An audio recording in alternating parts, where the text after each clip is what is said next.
सोचो एक दिन तुम सुबह उठो और सब कुछ नॉर्मल लगता है, सूरज वही, आसमान वही, लेकिन साइंटिस्ट अनाउंस करते हैं अर्थ की रोटेशन रुक गई है। एक सिंपल सा सेंटेंस, लेकिन इसका मतलब है दुनिया का अंत। धरती अपने एक्सिस पर 1617 किलोमीटर की स्पीड से घूमती है और इसी वजह से दिन और रात होते हैं। अब सोचो अगर धरती घूमना बंद हो जाए तो क्या होगा। दिन और रात का बैलेंस खत्म, ओशियन उथल पुथल करेंगे, आंधियाँ सिटीज़ को उड़ा देंगे और शायद इंसान भी खत्म हो जाए। चलो स्टेप बाय स्टेप देखते हैं कि धरती अगर घूमना बंद कर दे तो हमारी दुनिया कैसे बदल जाएगी। पहला सेकंड का धमाका। दोस्तों, धरती की रोटेशन एकदम से रुक गई तो पहले सेकंड में ही तबाही शुरू हो जाएगी। सोचो तुम एक बस में बैठे हो, 100 किलोमीटर की स्पीड से जा रहे हो। अगर बस एकदम से रुक जाए तो तुम क्या करोगे? सीधा आगे उछल जाओगे ना। वही चीज़ पूरी धरती के साथ होगी। सब कुछ, बिल्डिंग्स, ओशियंस, हवा, इंसान, इनर्शिया की वजह से ईस्ट की तरफ उड़ने लगेंगे। क्या तुम्हें पता है इक्वेटर पर धरती की स्पीड 1617 किलोमीटर की है? मतलब तुम्हारे बॉडी पर एकदम से इतना फोर्स लगेगा कि तुम हवा में छिलके की तरह उड़ जाओगे। ओशियंस अपने किनारे तोड़कर सुनामी बनकर सिटीज़ को डुबा देंगे।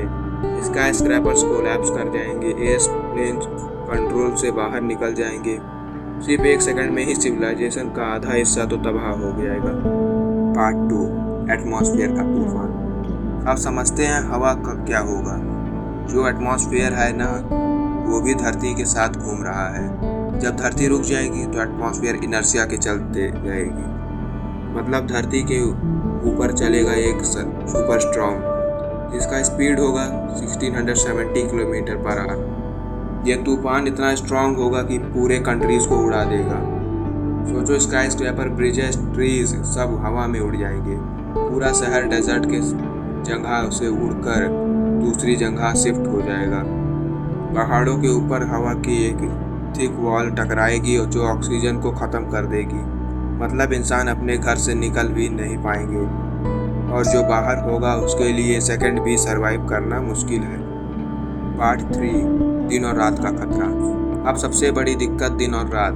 नॉर्मली धरती पर 24 घंटे में एक राउंड कंप्लीट करती है, लेकिन अगर रुक जाए तो दिन और रात बनेगी ही नहीं। एक तरफ हमेशा दिन रहेगा तो दूसरी तरफ हमेशा रात। दिन वाली साइड का टेम्परेचर 100 डिग्री सेल्सियस से ऊपर चला जाएगा। नदियाँ सूख जाएंगी, क्रॉप से जल जाएंगी और इंसान फायर स्टॉर्म में जलकर मर जाएंगे। रात वाली साइड -100 डिग्री सेल्सियस तक गिर जाएगा। वहाँ हर जगह बर्फ होगी, ओशियंस जम जाएंगे और ज़मीन एक आइस डेजर्ट बन जाएगा। सिर्फ एक छोटी सी लाइन होगी, ट्विलाइट जोन, जहाँ दिन और रात मिलते हैं। बस वही एक जगह होगी जहाँ शायद इंसान सरवाइव कर सकें। लेकिन वहीं पर दुनिया भर के पॉपुलेशन जमा हो गए और फिर सर्वाइवल एक वॉर बन जाएगा। पार्ट 4, ओशियंस की तबाही। धरती के घूमने से ओशियंस इक्वेटर के पास बैलेंस होते हैं। अगर रोटेशन बंद हो गई तो ओशियंस धक्के से पोल्स की तरफ निकल जाएंगे। मतलब इक्वेटर की जगह डेजर्ट बन जाएगी और नॉर्थ साउथ पोल्स ओशियन से बाहर हो जाएंगे। इंडिया, अफ्रीका जैसे देश सूख कर डेजर्ट बन जाएंगे। यूरोप और नॉर्थ अमेरिका के ऊपर ओशियंस के पानी आ जाएंगे। मिलियंस लोग इंस्टेंट डूब कर मर जाएंगे। और सोचो इतने बड़े स्केल पर सुनामी और फ्लड कितनी डेंजरस होगी।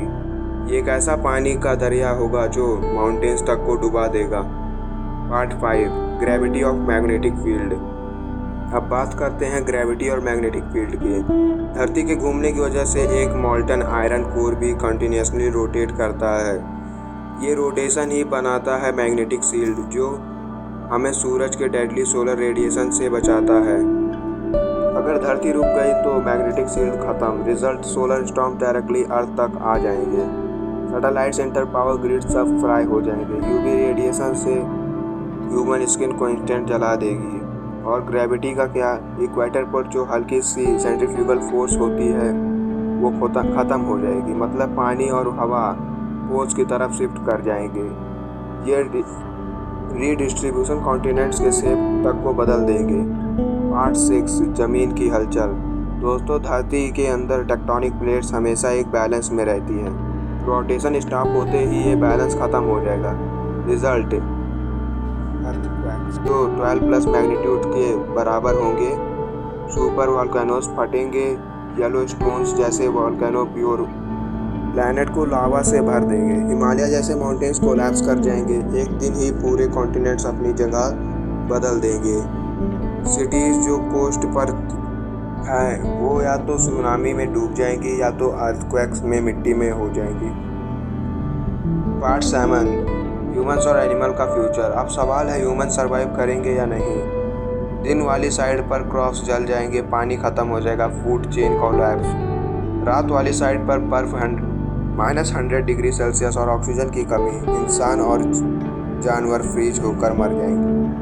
बस कुछ ही सरवाइव करेंगे, इंसेक्ट्स, डीप ओशियन क्रिएचर्स और कुछ बैक्टीरिया। ह्यूमन सिर्फ तब सरवाइव कर पाएंगे अगर वो अंडरग्राउंड बंकर्स में चले गए या ओशियंस के अंदर टेक्नोलॉजी से बेसेस बनाए।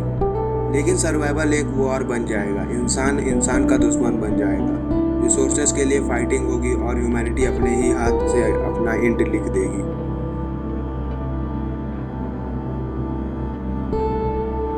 सोचो भाई, अगर कल को धरती सच में घूमना बंद कर दे, पहले सेकंड में इनर्शिया का धमाका, पहले घंटे में ओशियंस और स्टॉर्म का तूफान, पहले दिन में दिन और रात का इनबैलेंस, पहले हफ्ते में सिविलाइजेशन का कोलैप्स, और फिर बचेगी एक टूटी हुई डेड प्लैनेट। साइंस कहती है कि धरती का रुकना ऑलमोस्ट इम्पॉसिबल है, लेकिन स्पेस में कुछ भी हो सकता है।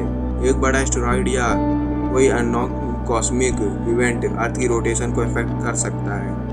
और अगर ऐसा हुआ तो इंसान के पास सिर्फ 2 ऑप्शन होंगे, या तो स्पेस में नई दुनिया ढूंढो या फिर इसी धरती पे तबाही के साथ जीना सीखो। और सबसे बड़ा क्वेश्चन ये है, क्या हम प्रिपेयर्ड हैं या ये हम बस टिकिंग टाइम बॉम्ब पर जी रहे हैं जो कभी भी रुक सकता है। भाई लोग अपनी राय कमेंट में ज़रूर बताएं। Thank you for watching guys.